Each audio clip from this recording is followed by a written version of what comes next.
영적 심판은 존재하는가? 할머니께서 재판장과 만난 가운데 있었던 핵심 사항을 요약해 알려주실 수는 없나요? 명수가 말했다. 재판장이 말씀하신 것을 요약하는 데까지 해서 한번 열가여 보겠다. 할머니가 말했다. 사람의 영은 영원한 내추럴이다. 이치의 영, 생명의 주, 심판자는 내추럴이지만 인간 관점으로는 슈퍼내추럴이다. 사람은 스스로 슈퍼내추럴하지 못하나 슈퍼내추럴이 영을 받아 슈퍼내추럴한 일을 대항할 수 있는데 그것은 영적 심판에 의해서다. 영적 심판의 효력은 차 안에서 끝나지 않고 피 안에서도 영향을 받는다. 인생은 단막극이 아니라 영원한 연속극이다. 영적 심판은 크게 두 가지로 분류된다. 하나는 상급 심판이고 둘은 형벌 심판이다. 영적 심판은 일생뿐만이 아니라 영생에서도 효력이 미친다. 일생의 심판은 인간의 본질인 마음, 말과 행동을 심판하여 차 안에서 슈퍼내추럴의 역사가 일어난다. 마지막 행의 심판에서는 내세에 영향을 미친다. 사람이 이 땅에 탄생할 때 빈부귀천, 시대적 사명, 생김새, 남녀, 팔등신비인, 팔불출, 나무그릇, 금그릇, 은그릇, 질그릇, 한 달란트, 한 문화, 두 문화, 한 고을, 열 고을, 운명, 사주, 팔자, 기타 등등. 차 안의 심판의 대상은 일생의 마음, 말과 행동이다. 피 안의 심판 대상은 일생의 행동, 결론이다. 당대에 끝나는 것도 있고 내세까지 연결되는 것도 있고 이는 슈퍼내추럴하신 이의 판결에 의해서다. 인간은 영혼육으로 구성되어 있다. 영혼육은 불가분의 관계이다. 영은 혼을 리더하고 혼은 육을 리더한다. 육신은 혼, 마음, 정신, 생각을 좌우하고 혼은 영을 좌우한다. 인간의 영혼육 중에 인간의 본질이 마음이다. 인간의 마음은 온전한 자유의지가 있다. 마음과 말과 행동은 불가분의 관계이다.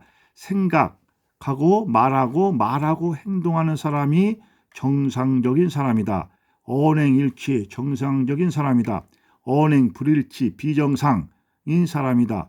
올바로 행동하는 사람은 올바로 말하고 올바로 말하는 사람은 올바른 마음을 가진 사람이다. 고로 사람의 마음은 어떻게 나타나는가? 말과 행동으로 나타난다. 육적 세상의 심판은 나타난 것을 재판하여 판결에 따라 육적인 집행을 한다. 영적 심판은 마음을 재판하여 결과에 따라 마음의 영이 태동하여 나타나게 한다. 육의 심판은 행동을 보고 영적 심판은 마음을 본다. 자유가 있는 곳에 심판이 있다. 자유에 의하여 심판은 비례한다. 자유 없는 곳에 심판도 없다. 심판 없는 곳이 없으니 자유 없는 곳도 없다. 몸은 자유가 없을지라도 마음은 자유가 있다. 몸이 자유가 없으면 마음이 제약을 받게 마련인데 몸의 자유의 비중에 심판의 비중이 비례된다. 세상 법정은 행위만을 심판하나 영적 심판은 심중을 심판한단다. 육적 심판의 구속력은 물리적이지만 영적 심판은 영적이다. 즉 형벌 심판에는 악한 영이 그 영을 리더하고 상급 심판에는 선한 영이 그 영을 리더한다. 공통점 판결의 형량은 종결 처분될 때까지이다. 심판에는 차 안의 심판, 피한 행위의 심판이 있다. 차 안의 심판은 차 안에서 상과 벌이 이루어지고 피 안의 최종 심판에서는 운명, 팔자, 달란트, 그릇, 생김새, 시대적 빈부, 기천, 기타 등등 적용이 된다. 물론 피 안의 심판에 형벌, 지옥, 멸망의 구덩이, 음부, 상급, 극락, 천당, 황천, 기타 등등이 적용되는 것은 말할 나위가 없다. 사람의 기억력은 새로운 세상을 만날 때 전 세상의 것을 잊어버리는 것은 내추럴적 현상이나 초월적 현상이 나타나는 경우는 초월자의 도움이 있으면 기억된다. 언어인은 이 만남의 대화를 탄생 후에도 기억할 것이다. 꿈은 일종의 뇌작용이므로 증명할 수가 없지만 영혼의 인식은 증명할 수가 있다. 거듭 강조하지만 사람은 초월자의 능력을 힘입지 않고는 육체의 한계를 넘어설 수 없다. 자기의 신체적 상황을 초월하지 못한다. 너희가 염려한들 키를 한 자라도 키울 수 없다. 팔자, 운명, 달란트, 그릇, 시대적 생김새 추월할 수 없지만 마음의 심판 결과로 변화될 수 있다. 이것이 영적 심판의 핵심이다. 누가 마음을 고발합니까? 명수가 말했다. 그의 이치 생명 합당한 마음은 선한 영이, 불합당한 마음은 악한 영이 고발하고 모든 재판의 절차 순서에 관여한다. 할머니가 말했다. 육적 심판에는 그 판결대로 물리적으로 집행하고 영적 심판의 판결은 영적으로 집행하는데 구체적으로 어떻게 합니까? 명수가 말했다. 사람은 공이 영은 혼을 리더하고 혼은 육을 리더하고 육은 혼에게 영향을 주고 혼은 영에게 영향을 준다고 하였다. 선한 영이 판결에 따라 적시적재에 그 영을 리더하면 그 영은 혼은 육을, 그래서 그 사람이 그 일을 하게 되고 판결이 집행이 이루어진다. 할머니가 말했다. 창수와 수기는 잠자코 듣고만 있다. 단 선한 영은 일체이나 악한 영은 다체이다. 상급심판의 집행자들, 즉 선한 영은 일체이고 형벌심판의 집행자들은 다체이다. 물론 선한 영, 악한 영, 공이 그때그때 마음을 심판하여 영적 심판을 하면 그때 판결한다. 그렇지 않으면 재판장이 직무유기가 되는 것은 육적 심판과 동일하다. 그러나 집행의 시점은 집행자의 권한에 있으므로 사람이 이를 알 수 없다. 할머니가 말했다. 구체적으로 악한 영, 이브 스피릿을 말씀해 주십시오. 명수가 말했다. 악한 영은 대략 다음과 같다.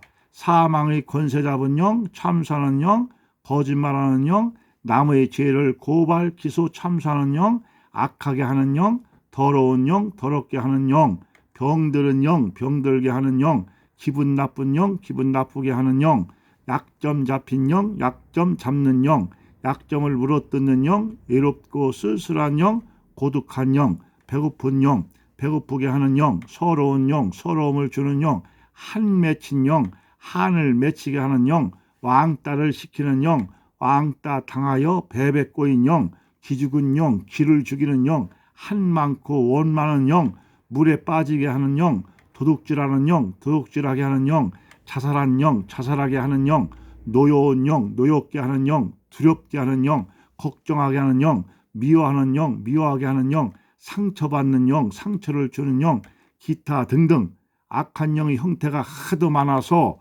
밤새도록 열거하고 날이 새도록 열거해도 끊임없을 것 같구나.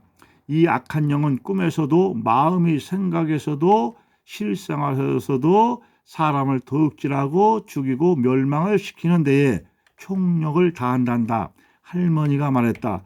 내가 재판장에게 들은 것을 세세히 다 말하려면 한이 없다. 재판장에게 들은 것은 하루가 천년 같고 천년이 하루 같음이 적용되므로 내가 재판장에게 들은 이야기를 이 세상에서 다 적용하려면 천년이 걸려도 남음이 있다. 할머니가 말했다.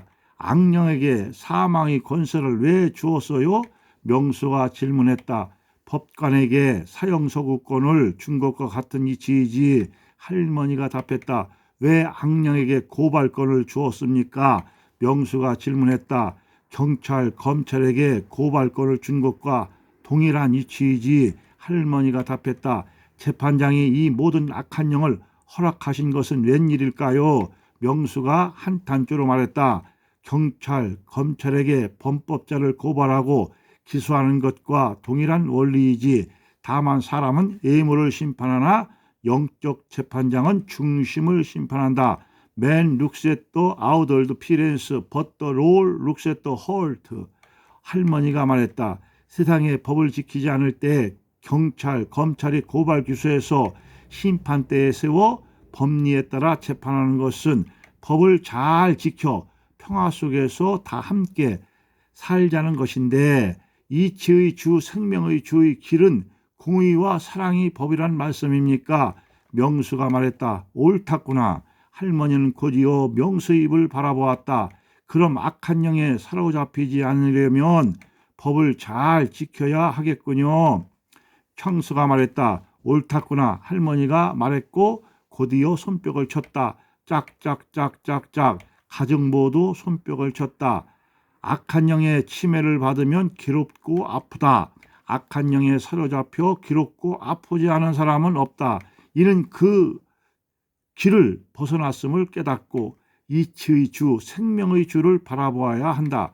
그렇지 않으면 형벌 심판 때에 서게 되는데 이는 심판의 주체가 사람의 마음이라는 것이다.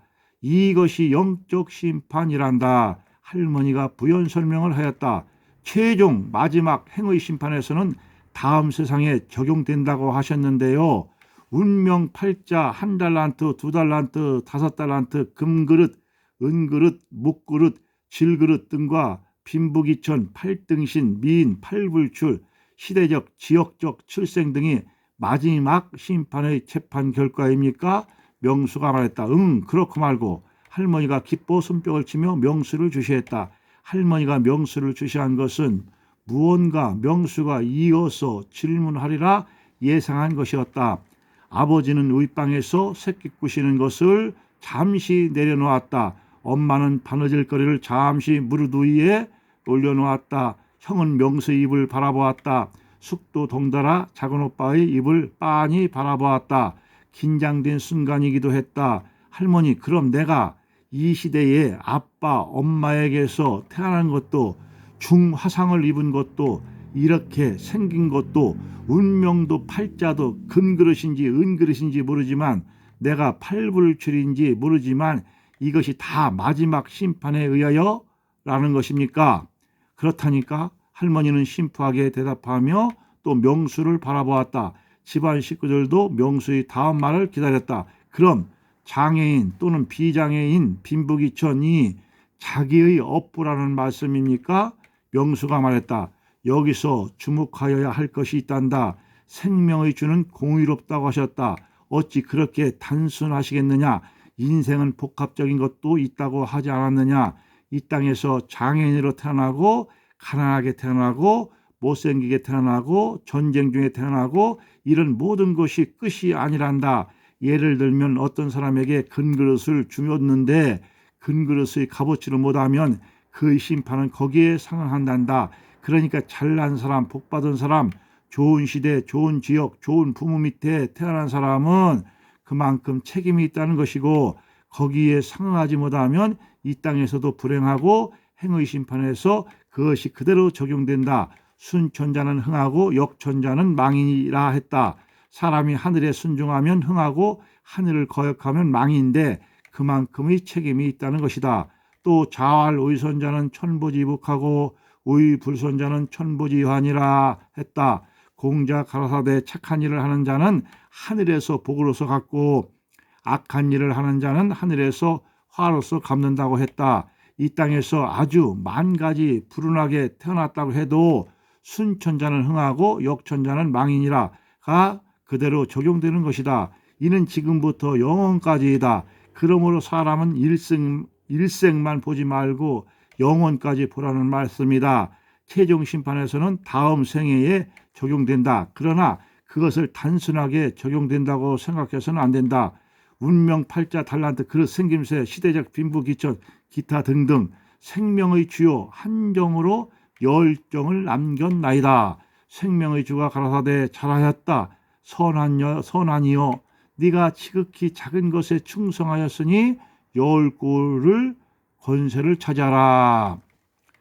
나쁜 것을 받았어도 마음이 순천하면 상급을 받는데 그 상급이 배가 되고 그 상급이 기하급수적이라는 것과 좋은 것을 받았어도 마음이 역천하면 형벌을 받는데 그 형벌이 배가 되고 그 형벌이 기하급수적이라는 것은 생명의 주는 공의와 사랑이라는 방정이기도 하다. 그러므로 사람이 좋은 것을 받았다고 해서 마냥 좋아할 일만도 아니고 나쁜 것을 받았다고 해서 마냥 슬퍼할 일만도 아니라는 거다. 할머니가 말했다. 여기서 나쁜 것과 좋은 것은 인간의 관점이지요. 창수가 말했다. 옳았구나. 창수는 참 착실하구나.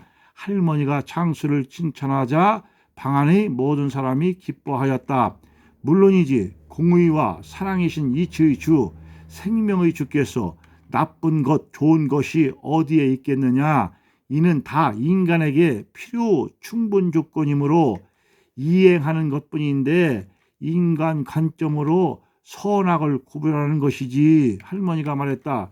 그러니까 인간 스스로 선악을 논하지 말고 자기 의치에서 최선을 다하여 순천한 일이 상급을 얻는 길입니까? 창수와 명수가 동시에 말했고 수기도 따라했다. 짝짝짝. 의방의 아버지도 옆에 엄마도 할머니도 동시에 박수를 그들에게 보냈다.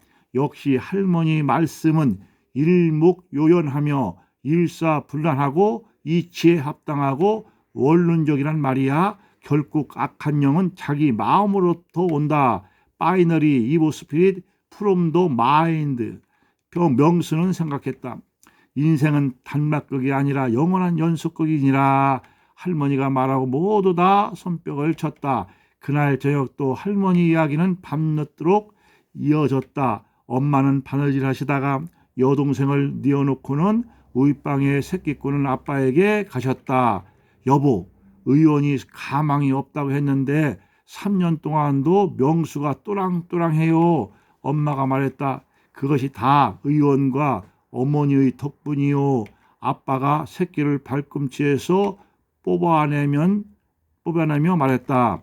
밤에 이야기를 안 듣고 잠을 자면 열이 오르고 악몽을 꾸다 위험할 수 있다는 말이 맞는 것 같아요. 엄마가 말했다. 그럼요. 어른들도 열이 펄펄 끓을 때 잠을 자면 사경을 헤매잖아요. 그런데 어린아이가 컴컴한 밤에야 오죽하겠소. 아빠가 말했다.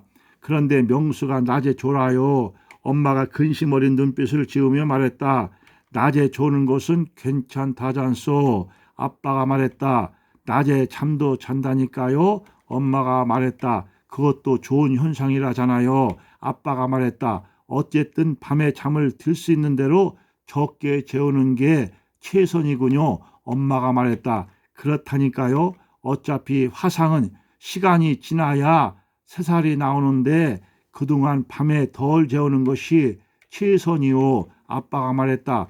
그래요. 그게 맞나 봐요. 앞집에 윤경이는 홍역이 걸렸는데 열이 펄펄 끓는 애를 그냥 재웠더니 그만 아침에 일어나 보니 죽어 있더라고. 그러더라고요. 엄마가 말했다.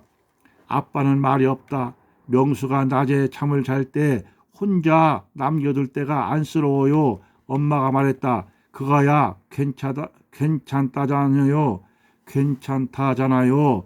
낮에 자는 것은 꿀잠이고 깨어나도 밖에 훤하니까 냇가에서 있으면 되고. 아빠가 말했다. 윤경이가 살아있을 때는 윤경이와 냇가에서 놀면 든든했는데 혼자서 무얼 하며 놀죠? 엄마가 말했다. 글쎄 말이에요. 온몸이 흉터뿐이니. 아빠는 근심 어린 말을 했다.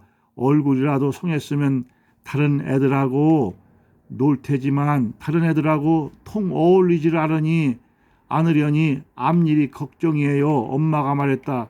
이제 어떡하겠소. 살아있는 것만도 다행이지 않소.